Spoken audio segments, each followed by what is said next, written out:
নামাজের ভিতরে আমরা সূরা মাউন পড়ি, কি বলা হচ্ছে সেখানে?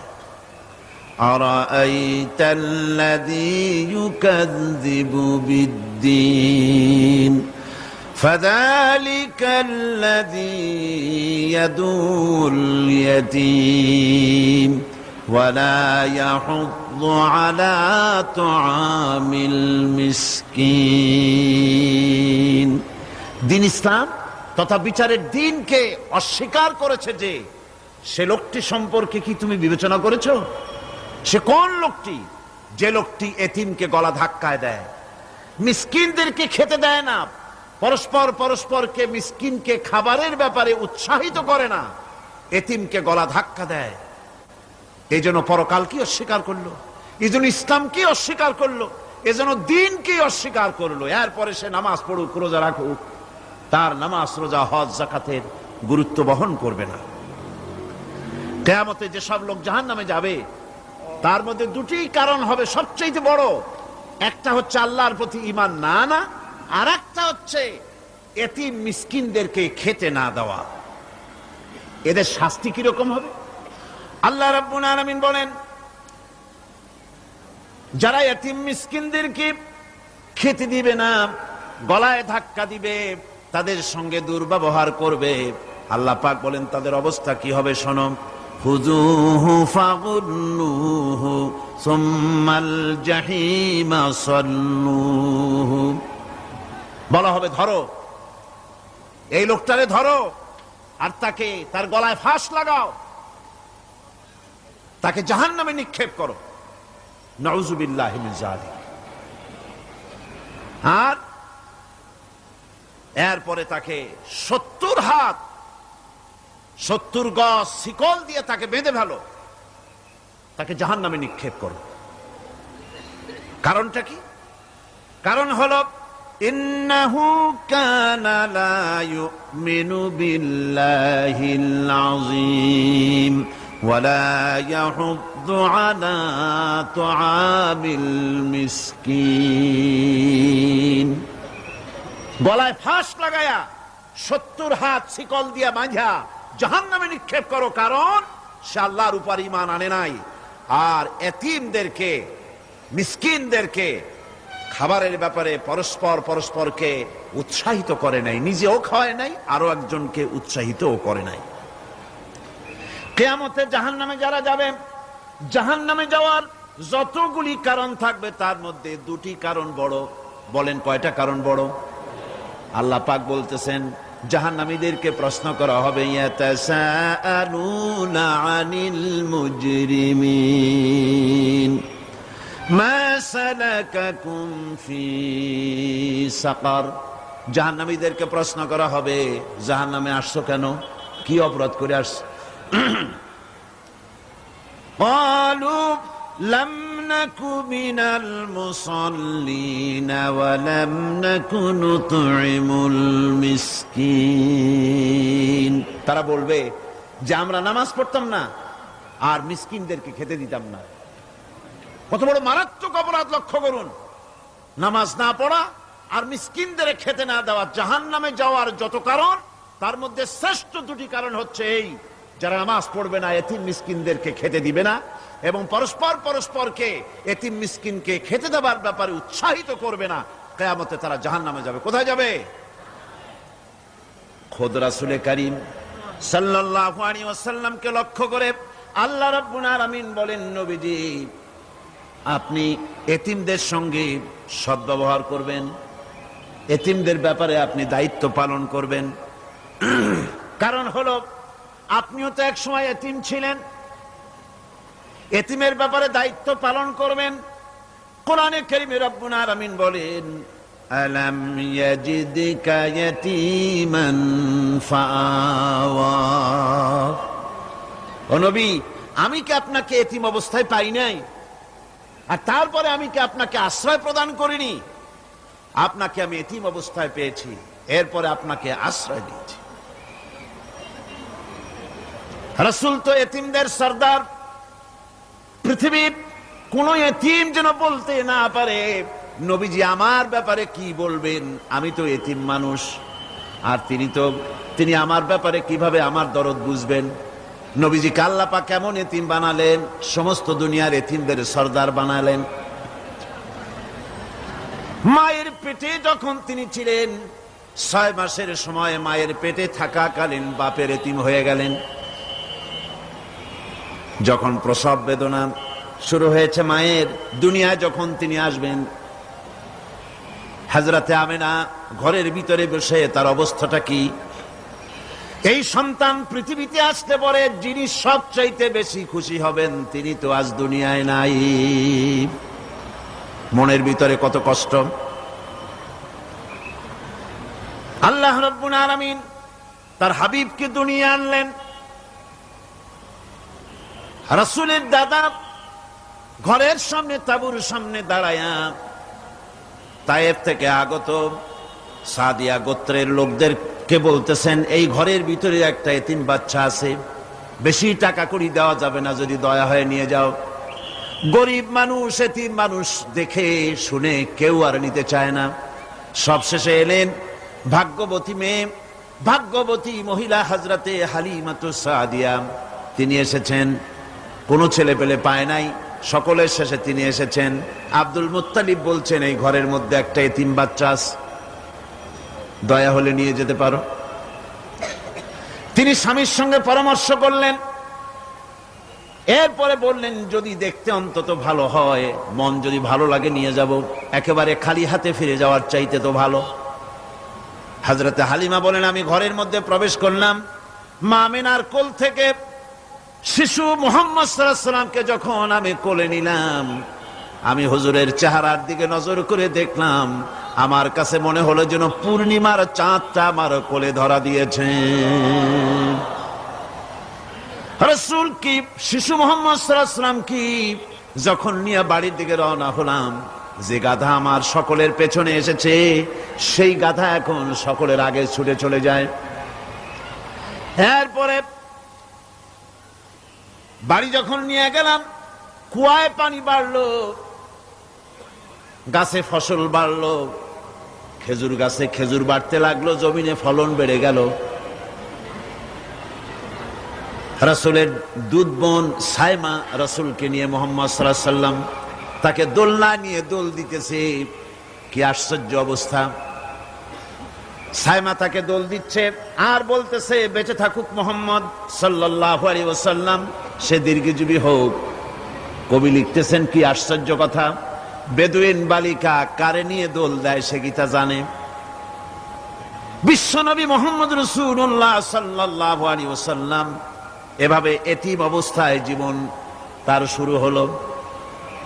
যখন তিনি ফিরে এলেন 6 বছর বয়সের সময়, যখন মায়ের কাছে তিনি ফিরে এসেছেন, প্রতিদিন তিনি খেলা দেখতে যান ময়দানে। ইতিহাসের মধ্যে লেখা হয়েছে, মা প্রতিদিন সন্ধ্যার সময় তাকে ফিরে পান। আজকে সন্ধ্যা হয়ে গেছে, শিশু মুহাম্মদ সাল্লাল্লাহু আলাইহি সাল্লাম বাড়ি ফেরেন না। কারণ কি, কেন বাড়ি ফেরে না? সন্ধ্যার দিকে তিনি চলে গিয়েছেন পাহাড়িয়া ময়দানে, যে দেখেন ধুধু করতেছে চতুর্দিকে, সন্ধ্যা হয়ে গেছে, অন্ধকার হয়ে গেছে, কোনো ছেলে পেলে নাই, কেউ নাই। পাহাড়ের পাদদেশে বসে শিশু মুহাম্মদ সাল্লাল্লাহু আলাইহি সাল্লাম কাঁদতেছেন। মা প্রশ্ন করলেন, বাবারে, সন্ধ্যা উত্তীর্ণ হয়ে গেল, কেন একা একা বসে বসে কাঁদো? তিনি বলছেন, মাজি, আজ কদিন খেলা দেখতে আসলাম ময়দানে, প্রতিদিন দেখি যখন সন্ধ্যা হয়ে যায় মুরব্বী শ্রেণীর কিছু লোক আসে, ছেলেকে নাম ধরে ডাক দেয়, ছেলেরা দৌড়ে তারা বাবার কাছে চলে যায়, আর বাবা ছেলেকে কোলে নিয়ে মুখে চুমা দিয়ে বাড়ির দিকে নিয়ে যায়। আমি আজ কদিন পর্যন্ত এই ময়দানে এলাম, কোনদিন সন্ধ্যা বেলায় তো কেউ এসে আমাকে মুহাম্মদ বলে একটা ডাক দিল না। আমার আব্বা কি নাই?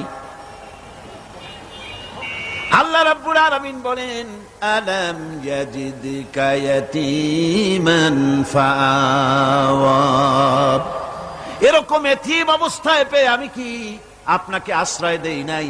আপনাকে আমি পেয়েছি এতিম অবস্থায়, এরপরে আমি আপনারে আশ্রয় দিলাম। ওয়াওয়াজাদাকা দাল্লান ফাহাদা, এরপরে আমি আপনাকে পথ হারা পেলাম, আমি আপনাকে পথের দিশা দিয়া দিলাম। ওয়াওয়াজাদাকা আইলান ফাআগনা, এরপরে আমি আপনাকে দরিদ্র অবস্থায় পেয়েছি, তারপরে আমি আপনার দারিদ্র মুক্ত করেছি আপনাকে। সুতরাং ফাআম্মাল ইয়াতীমা ফালা তাকহার ওয়া আম্মাস সাইলা ফালা তানহার ওয়া আম্মা বিনি'মাতি রাব্বিকা ফাহাদ্দিস। সুতরাং নবী, এতিমের প্রতি নির্মম ব্যবহার করো না, এতিমের প্রতি ভালো ব্যবহার করো, নির্মমতা দেখাইও না। আর ভিক্ষুকতে ধমক দিও না, রূঢ়তা দেখিও না, আর আল্লাহর নিয়ামতের প্রশংসা করো। বহুত মানুষ আছে এতিমরে গলায় ধাক্কা দেয়।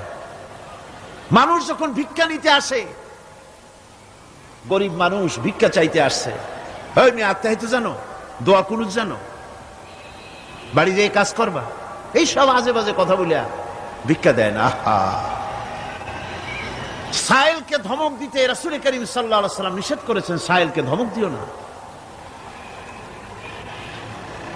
গাড়িতে বসে যাচ্ছেন সাহেব, ট্রাফিক মোড়ে যখন সিগন্যাল জ্বললো, গাড়িগুলি দাঁড়ায় গেল, ফকির এসেছে, হাত নাই পাও নাই, বুড়া মানুষ, একটা পয়সা বার করে না। আবার এই মানুষটি ওই ফকিরকে ধমক দিয়া বার করে দিল। এরপরে এই লোকটি যখন কোন মাজারের কাছে পৌঁছে গেল, 500 টাকার কড়কড়ে নোটটা ফেলে দিল। বলেন টাকা দরকার কার? মরা মানুষের না জিন্দা মানুষের? কার দরকার?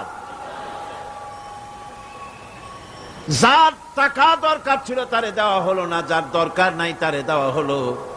এরপরে লোকটা না খেয়ে যখন মারা গেল, পথের ফকির, রাস্তার ফকির, না খেয়ে মারা গেছে। এরপরে তার কাফনের কাপড় নাই, লোকটাকে রাস্তার উপরে শোয়া একটা ছেঁড়া কাপড় দিয়ে ঢেকে রেখেছে। বড় লোকেরা, সাহেবরা তখন গাড়ি দাঁড় করে আর 5টা টাকা 2টা টাকা করে তার লাশের উপরে মারতেছে। এটা মানবতার এর চাইতে লাঞ্ছনা, মানবতার জন্য এর চাইতে গঞ্জনা আর কিছুই হতে পারে না। মানবতার প্রতি লাঞ্ছনা, এর থেকে আর দুর্গতি কি হতে পারে? বেঁচে থাকার সময় 1টা টাকা আপনি দিলেন না, মরে যাওয়ার পর বিদায় হয়েছে বালাই, এখন দেওয়া শুরু করেছে। আমার বন্ধুগণ, এজন্য এতিমের প্রতি দরদ করার জন্য আল্লাহ পাক কোরআনের ভিতরে পরিষ্কার বলেছেন।